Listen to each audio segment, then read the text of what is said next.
Hi everyone and welcome. Today we're joined again by Gilbert. Hola a todos y bienvenidos. Hoy nos acompaña de nuevo Gilbert Doctorow, historiador y analista de asuntos internacionales y también autor de Diarios de Guerra, la guerra entre Rusia y Ucrania, para el cual pondré un enlace en la descripción.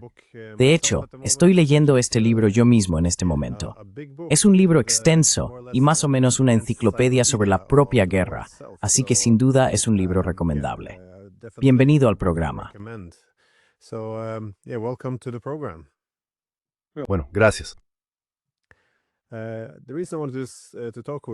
razón por la que quería hablar contigo hoy era sobre la cumbre de la OTAN y también sobre lo que esto significa para el futuro de la OTAN. Porque las cumbres anteriores de la OTAN han tratado, al menos en los últimos años, casi exclusivamente sobre Ucrania. De lo contrario, han girado en torno a valores comunes o a la seguridad colectiva. Pero este año parecía que todo giraba en torno a rendir homenaje a Trump. Y después de toda esta demostración de lealtad y obediencia incondicional, Trump se marchó más o menos sin ningún compromiso adicional. Así que fue bastante extraordinario. Me preguntaba qué opinas de esta cumbre y qué te dice sobre el futuro de la OTAN. ¿Es esto, como algunos sostienen, un muerto viviente?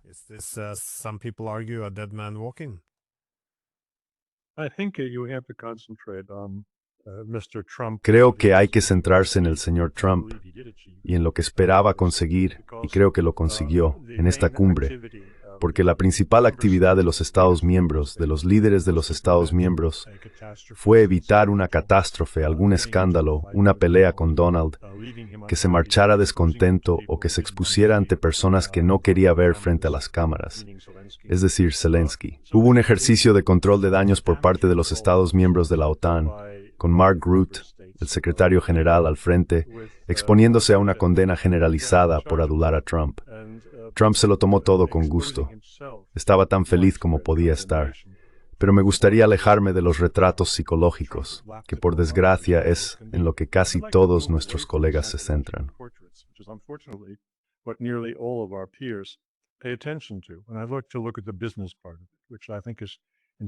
Y me gustaría centrarme en la parte empresarial del asunto, que creo que es intrínseca a tu pregunta. En el ámbito empresarial, Trump consiguió lo que quería. Todos los países excepto España firmaron comprometiéndose a destinar el 5% del PIB a la financiación militar, sus presupuestos de defensa, para alcanzarlo en un plazo de 10 años. El objetivo de esto, como dicen tantas publicaciones proatlánticas, es que demuestra la solidaridad de la OTAN. Sí, su solidaridad se está hundiendo como una piedra en el mar. Para responder brevemente a tu pregunta, ¿es este el fin de la OTAN? No, no lo es. La OTAN persistirá durante algún tiempo. ¿Qué significa esto entonces?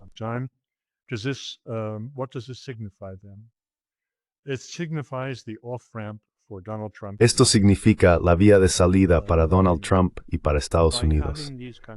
Con esto quiero decir que, al lograr que estos países se comprometan a aportar varios billones de dólares o euros en gasto de defensa en las próximas décadas, ha despejado el camino para que Estados Unidos reduzca y disminuya su contribución a la OTAN, que tradicionalmente ha representado 2/3 del presupuesto total de la organización. Y eso es políticamente insostenible en Estados Unidos cuando el ambiente favorece a Trump y hay una ligera tendencia aislacionista en el país. Él no va a retirarse.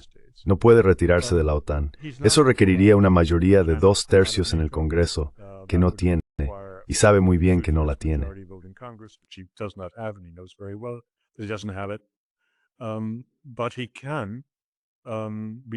Pero puede reducir las contribuciones estadounidenses, liberando el presupuesto militar del pueblo estadounidense para otros compromisos, especialmente en el lejano oriente y para el desarrollo tecnológico en su desafortunadamente anunciado proyecto Cúpula Dorada.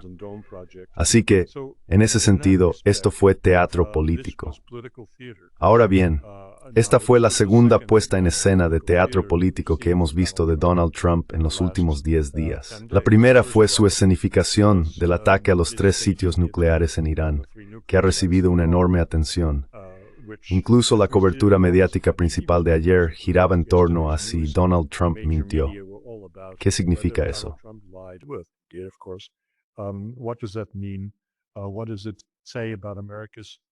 ¿Qué dice eso sobre la defensa de Estados Unidos si el presidente está mintiendo y sus asociados también están mintiendo sobre un asunto de gran importancia relacionado con la defensa nacional? Y luego entran en el psicoanálisis personal del señor Trump, lo que se convierte en un festín para muchos de los comentaristas en los principales medios de comunicación. Y lamentablemente, Glenn, también para muchos de los comentaristas en los medios alternativos. Me decepciona mucho ver a mis colegas seguir a los grandes de los principales medios hacia este callejón sin salida. Por desgracia, este callejón sin salida no es arbitrario. Es totalmente característico de la forma en que nosotros, en Occidente, miramos los acontecimientos internacionales y lo personalizamos todo. Rusia está gobernada por un solo hombre.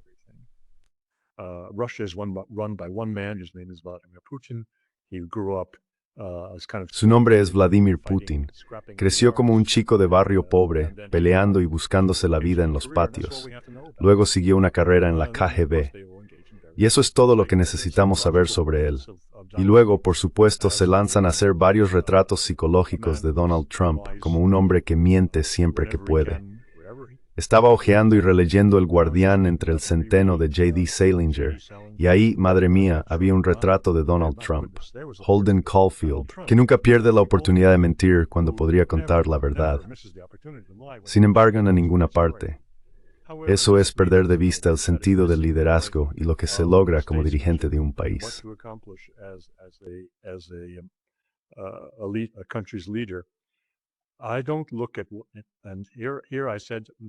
No me fijo en eso.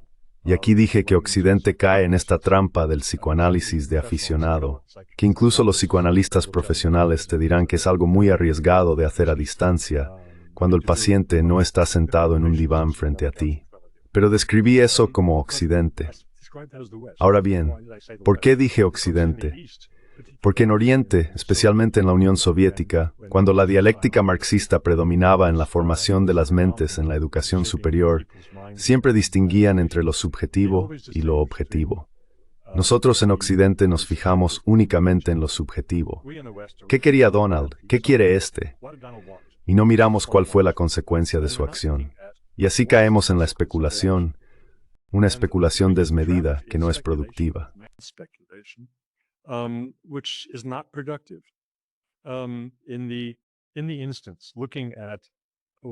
En este caso, viendo lo que hizo en La Haya, todo el mundo habla de la adulación hacia él, de cómo se sintió gratificado y de cómo sonrió a uno o estrechó la mano a otro. Lo siento, pero estas son irrelevancias. El asunto que tenía que resolver, lo resolvió. Y si era consciente de que estaba planeando esto como una vía de salida, no lo sabemos. Decirlo sería especular. Pero lo que hizo no es especulación. Preparó el terreno para una salida. Es evidente, igual que lo que hizo en Irán. No sé lo que quería. Nadie lo sabe. El debate principal lo llevan como casi siempre los medios de comunicación, que son profundamente anti-Trump y buscan cualquier cosa para demostrar que el hombre no es digno del cargo. Bueno, eso es cosa suya.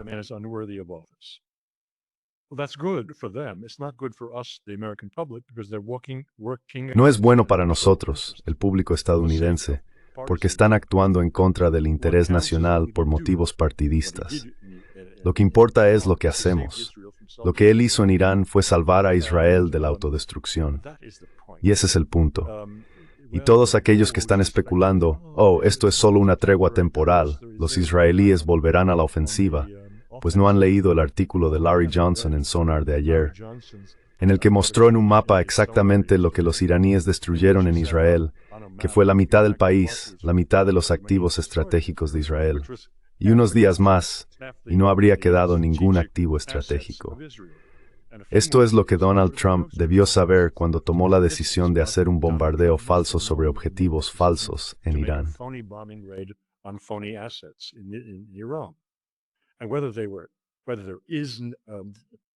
Y si queda uranio enriquecido en manos del régimen iraní o no, francamente es irrelevante para las consideraciones de Washington en este momento. Tenían que sacar a Israel de esto, pero aún quedaba algo que decir con Israel. Y si eso significaba abandonar todo el argumento sobre el enriquecimiento iraní y la bomba iraní, pues simplemente lo dejaron de lado. Trump prácticamente dijo que le da igual lo que firme o no firme con los iraníes, que el asunto está zanjado. Así están las cosas con la cumbre. Veamos las consecuencias. Las consecuencias se verán en los próximos meses, cuando veamos que Estados Unidos, casi con toda seguridad, reducirá sus contribuciones a la OTAN.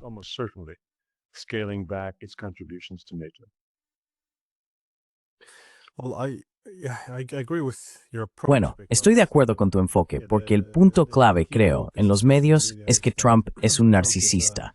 Le gusta recrearse en ello.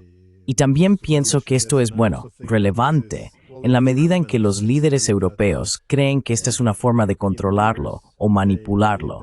Es decir, simplemente alimentar su ego y así podemos hacer que haga lo que queremos, ese tipo de cosas. Pero estoy de acuerdo, este enfoque puramente psicológico es útil para explicar quizás lo que hacen los europeos, pero no da una visión completa. Porque aunque Trump, efectivamente, muy probablemente sea un gran narcisista, también vale la pena señalar que el pensamiento estratégico ha sido bastante coherente.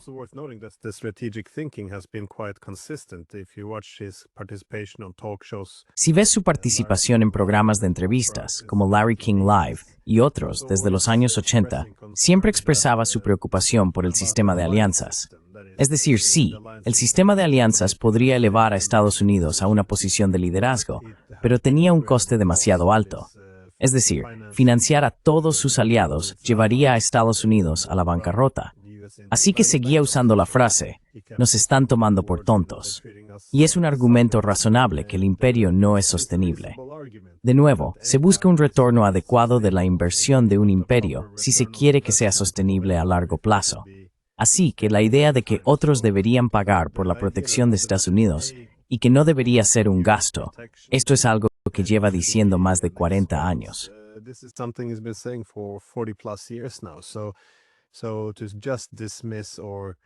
Así que simplemente descartar esto como si él solo estuviera, ya sabes, lanzándole cumplidos.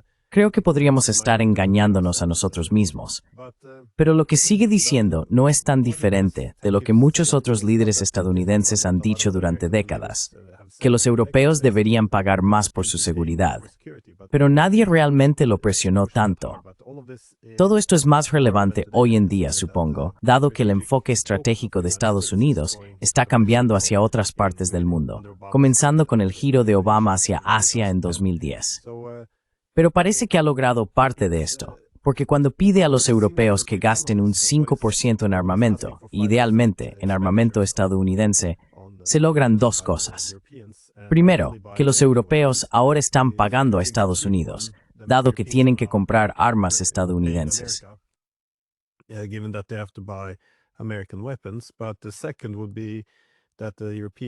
Pero el segundo punto sería que los europeos asuman más responsabilidad por su propia seguridad, lo que permite a Estados Unidos reducir su compromiso. Pero aquí es donde quiero preguntarte sobre una contradicción, si quieres, porque en Europa la idea es, ya sabes, si pagamos más por la seguridad, si hacemos lo que Trump nos dice, entonces él estará contento con nosotros, y ya sabes, alimentamos su ego, y entonces se quedará en Europa. O como ha escrito Mark Grote, quiere mantener a la familia unida.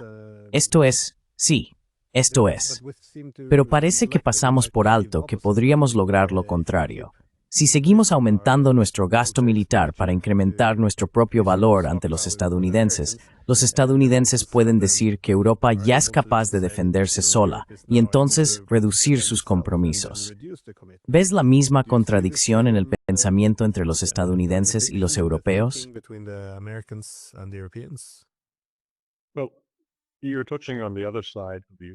Bueno, estás tocando el otro lado de la cuestión, al que no llegué. Lo que Trump estaba logrando.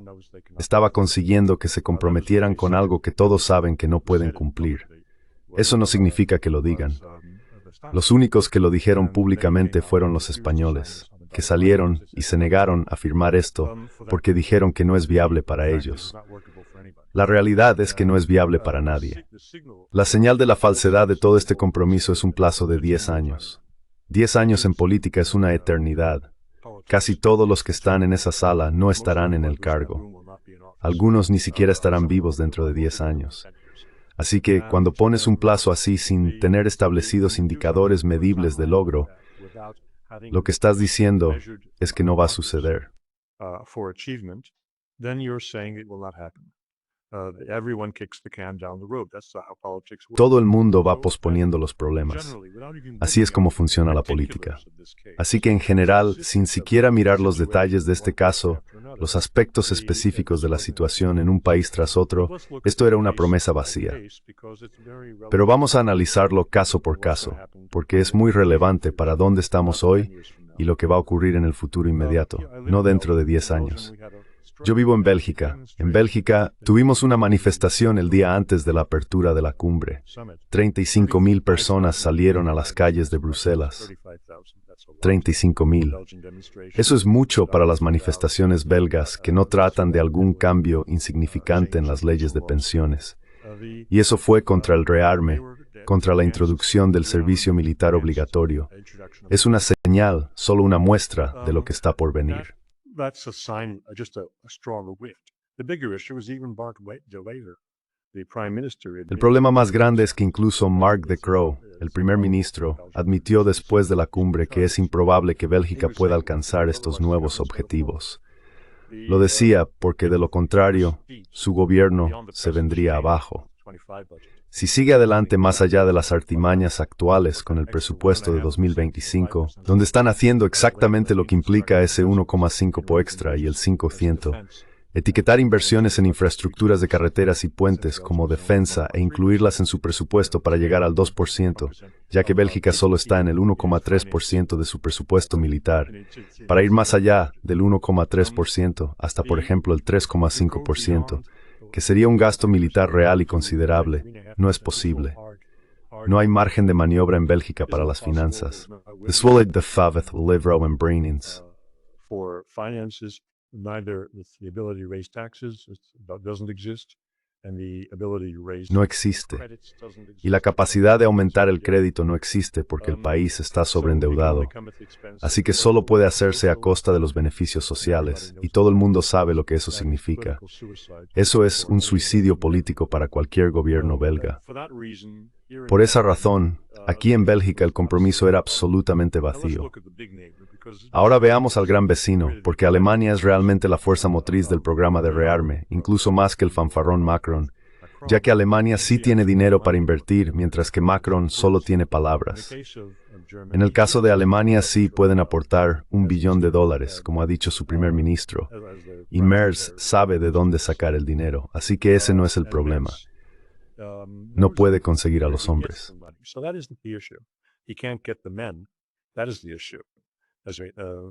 Ese es el problema. Tener el equipo, disponer de más tanques en circulación y producir más drones está bien. Pero si no hay nadie para operar el nuevo equipo, entonces vuelves al punto de partida. No tienes un ejército del que hablar. Y sabemos que la campaña de reclutamiento de voluntarios en Alemania fue anunciada durante más de un mes por el ministro de Defensa Pistorius, con resultados casi insignificantes. Algo así como 500 hombres y mujeres se inscribieron para unirse.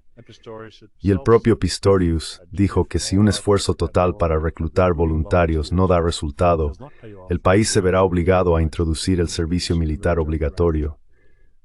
Eso provocó una división entre la izquierda y la derecha en la política alemana.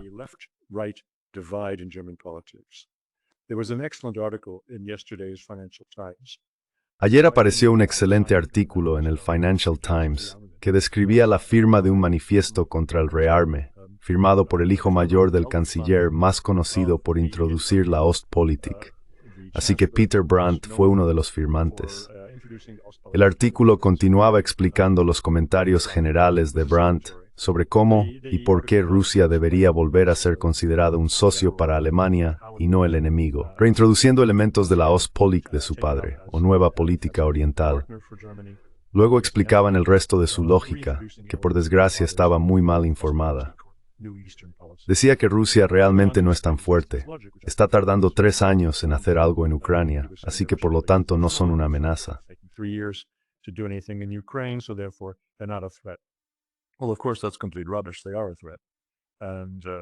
Bueno, por supuesto, eso es una completa tontería. Son una amenaza. Y están tardando 3 años porque así es como el señor Putin quiere jugar, no porque no pueda hacerlo de otra manera. Lo último de nuevo, consultando fuentes sólidas y reputadas en Internet, WION, la mayor emisora internacional de la India con 9 millones de suscriptores, ayer publicaron un video en Internet explicando cómo los rusos han estado utilizando sus misiles mejorados, tanto Iskander para destruir Patriots estadounidenses en y alrededor de Kiev, como otro lanzacohetes de disparo rápido, una especie de Katyusha modernizada que ahora está devastando las líneas ucranianas a lo largo del Donbass.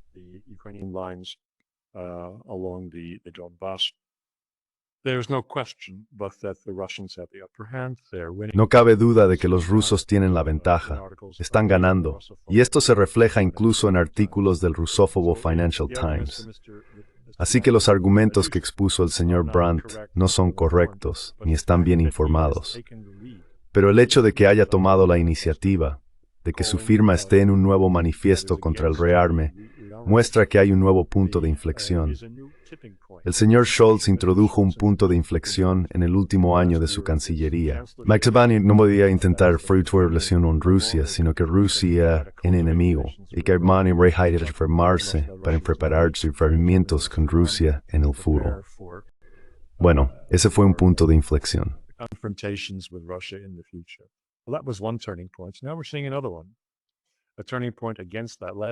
Ahora estamos viendo otro, un punto de inflexión contra el último punto de inflexión. Este manifiesto está en contra del rearme, como he dicho, y aunque el SPD y los socialdemócratas de Alemania tiene una mayoría que apoya a Pistorius en el rearme y en un servicio militar obligatorio, también tiene una minoría muy fuerte. No es una caracterización mía. Estas fueron las palabras del Financial Times, que es pro-OTAN, diciendo que el SPD tiene una minoría sustancial que está en contra del rearme y que el gobierno podría caer porque solo tiene una mayoría de 17 votos en el Parlamento. Así que si una minoría del SPD vota contra su propio partido, el gobierno caerá. Y eso será el fin del señor Merz, porque es muy impopular.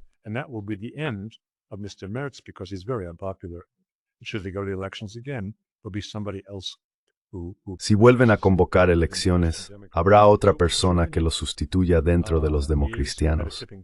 Así que Alemania está en un punto de inflexión, y eso es de importancia decisiva para este compromiso que se asumió en su nombre en la cumbre de la OTAN por el país militar e industrial más importante de Europa. Por todas estas razones, la cumbre puede ser la última de su tipo.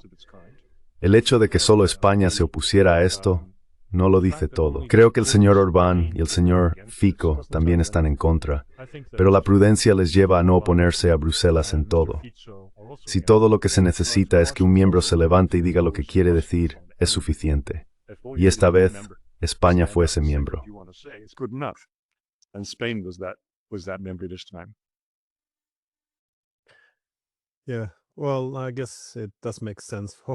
Sí, bueno, supongo que tiene sentido que todos se levanten, dado que Trump también amenazó con, supongo, castigar a España por no alinearse. Pero es extraordinaria, sin embargo, la falta de búsqueda del interés nacional, porque Alemania puede cambiar su gobierno, pero ningún gobierno puede sobrevivir a menos que empiece a abordar los intereses nacionales básicos.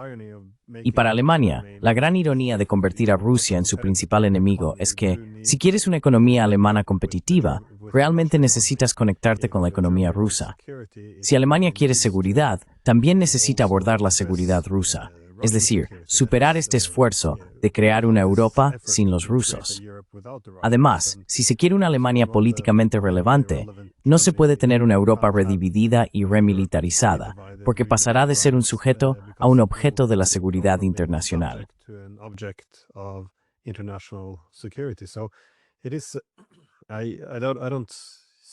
No veo cómo otra elección en Alemania vaya a solucionar este problema, a menos que empiecen a mirar con un poco más de honestidad cuál es su verdadero interés nacional frente a la política. Así que ahora estamos en una situación en la que los europeos fingen armarse para evitar que los estadounidenses se vayan, lo que en realidad está permitiendo que Estados Unidos se marche. No tienen el poder económico para hacerlo. Como has dicho, no cuentan con el apoyo público necesario. No son capaces de movilizar a los hombres para manejar el equipo, que además no pueden fabricar, al menos no a tiempo. Pero incluso si pudieran hacer todo esto, los fundamentos básicos de la competencia en materia de seguridad, que dictan la seguridad internacional, sugieren que Rusia no va a capitular simplemente. No vamos a restaurar una nueva paz hegemónica. Rusia responderá de alguna manera. Entonces, ¿cómo crees que reaccionará Rusia ante el hecho de que los europeos busquen armarse hasta los dientes?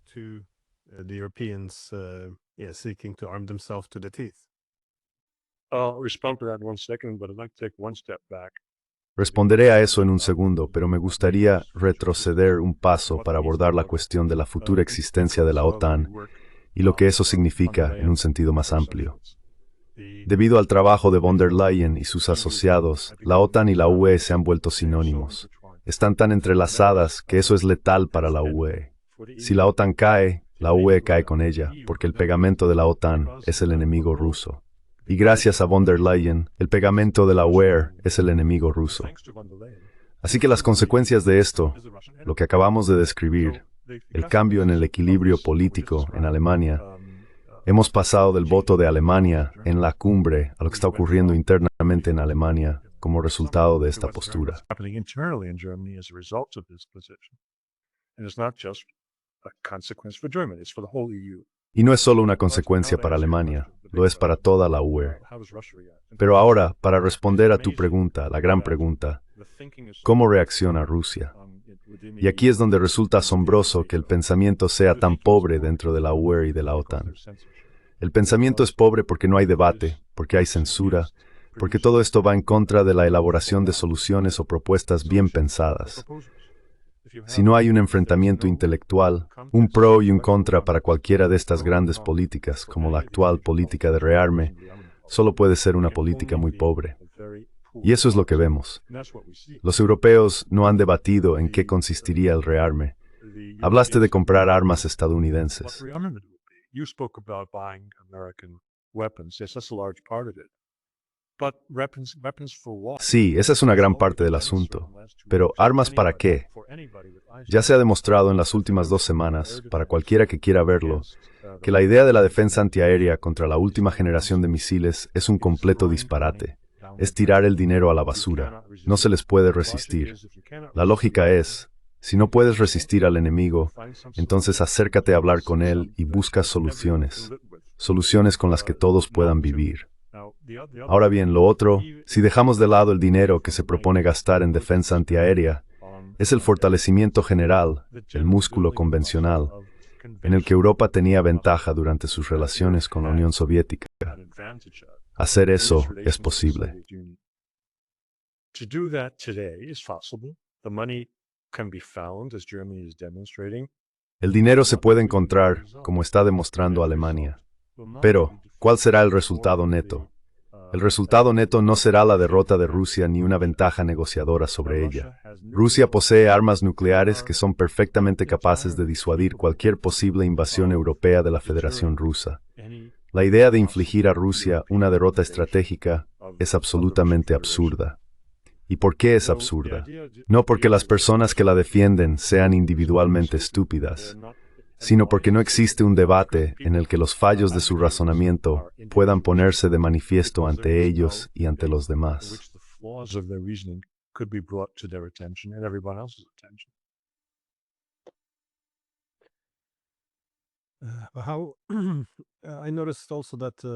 También he notado que Medvedev salió y argumentó que Rusia ya no aceptaría que Ucrania se uniera a la Unión Europea. Creo que Sergei Lavrov también lo repitió. Esto ha sido visto por muchas personas como un posible compromiso. Es decir, que Ucrania tendría que permanecer neutral, pero podría unirse a la Unión Europea.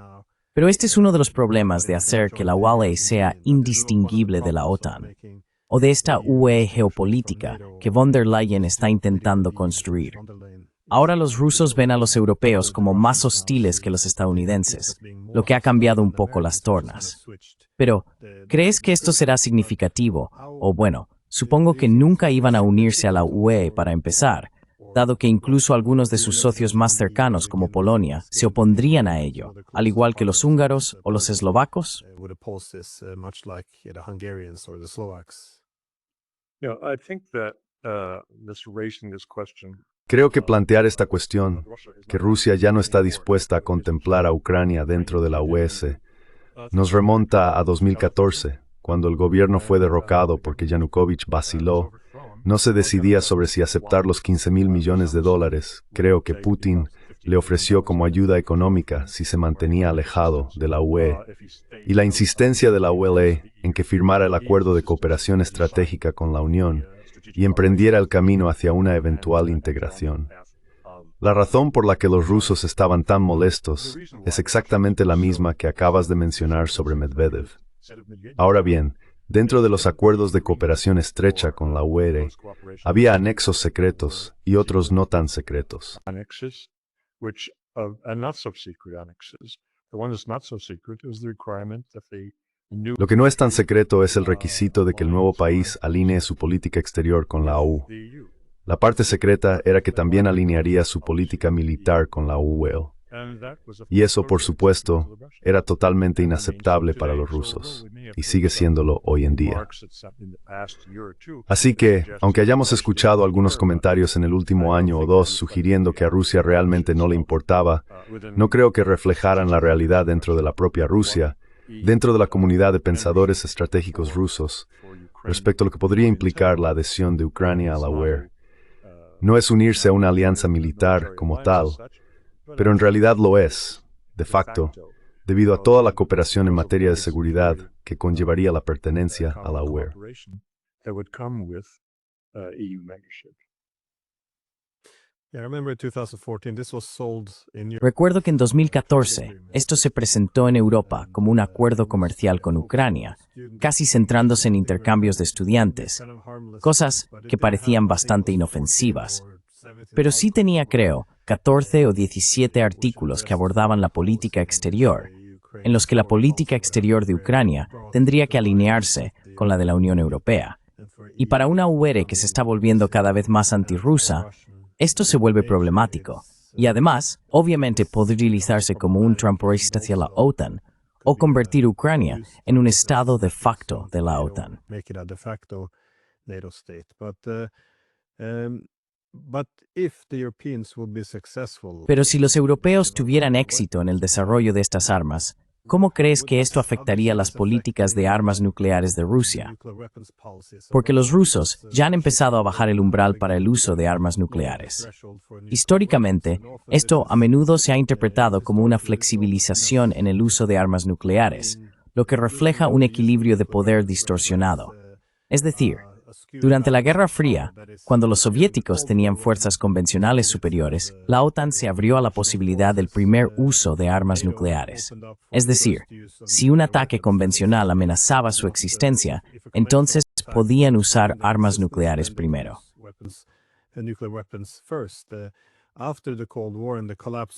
Después de la Guerra Fría y el colapso de la Unión Soviética, cuando los soviéticos, o entonces los rusos, se encontraban gravemente debilitados, de repente la OTAN tenía una superioridad abrumadora en capacidades convencionales.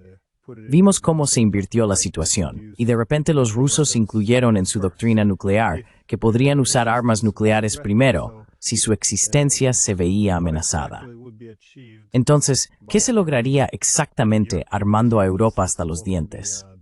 ¿Se supone que esto es un elemento disuasorio o imaginan que estas armas se utilizarían en un enfrentamiento real con Rusia? Porque si solo fuera un elemento disuasorio, el arma nuclear parece suficiente. Entonces, ¿cuál es la idea aquí? ¿Va a influir esto en algún combate futuro? Well, the policy or doctrine Bueno, relating to the la política o doctrina relacionada con el uso de armas nucleares es variable y cambia con el tiempo según las amenazas percibidas. Y como dices, podemos llamar a las armas nucleares el gran igualador. El bando que tiene menos poder en la guerra convencional optará por el gran igualador para defenderse o para crear un elemento disuasorio contra el bando que tiene superioridad en número y calidad de sus fuerzas convencionales. Los rusos postor Néstor The Marlo. Russians already tipped their hand. You don't have to guess about this. When there was talk, when Mr. Cuando se Starmer habló, of Britain and Cuando el señor Starmer del Reino Unido y Emmanuel Macron de Francia mencionaron la posibilidad de formar una coalición de voluntarios compuesta por unos 50,000 soldados que enviarían nominalmente como fuerzas de paz a Ucrania, los rusos reaccionaron y dijeron que no tenían ninguna intención, que veían esto como algo hostil. Consideraban que esto conduciría a un ataque contra sus posiciones y que no tenían intención de entrar en una guerra de trincheras con los franceses y los británicos. En su lugar, utilizarían armas nucleares tácticas para destruir a muchos de ellos de un solo golpe. Así que esa es la respuesta a la pregunta. Sí, por supuesto, si Rusia se ve amenazada por 1 millón o más de europeos bien armados, responderá con armas nucleares tácticas.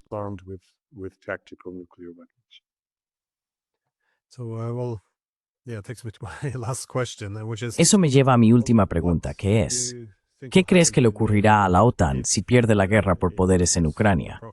O, para reformularlo, cuando la OTAN pierda esta guerra por poderes, ¿qué va a pasar con la propia OTAN? Porque parece que se ha apostado mucha credibilidad política en esto, que hemos ido con todo. Así que, de nuevo, siempre insisto en que a ningún académico le gusta mirar en su bola de cristal, ya que hay demasiadas variables inciertas, pero deberíamos esperar al menos.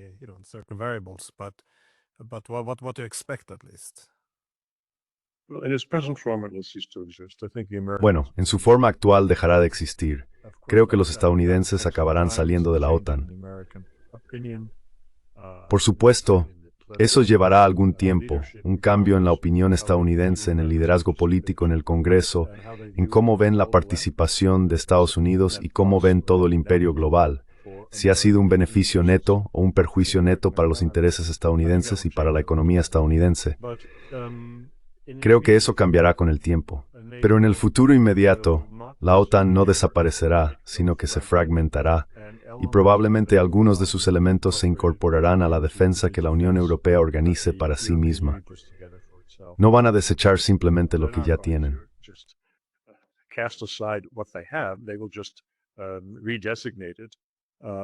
Simplemente lo volverán a designar como lo que evidente en el concepto de la ha puesto en marcha von der Leyen, ser una gran fuerza geopolítica en el mundo y no solo una fuerza económica.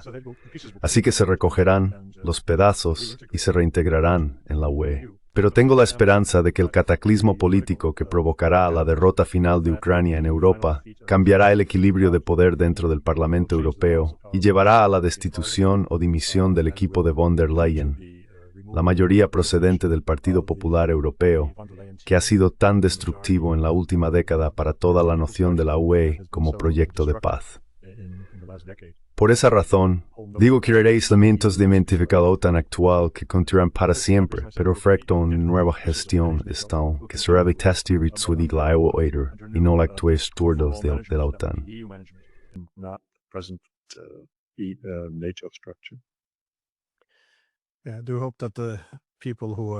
Espero que las personas que sacrificaron a Ucrania durante la última década para luchar contra Rusia rindan cuentas, para que haya alguna posibilidad de cambio en las políticas. Pero como he sugerido antes, primero debe haber una apertura para que, como has dicho, la competencia intelectual pueda dar forma a una política exterior más racional. Quizá la derrota en Ucrania cree las condiciones para ello. Así que sí, muchísimas gracias por dejarme conocer tu opinión y espero que vuelvas pronto. Bueno, gracias por invitarme.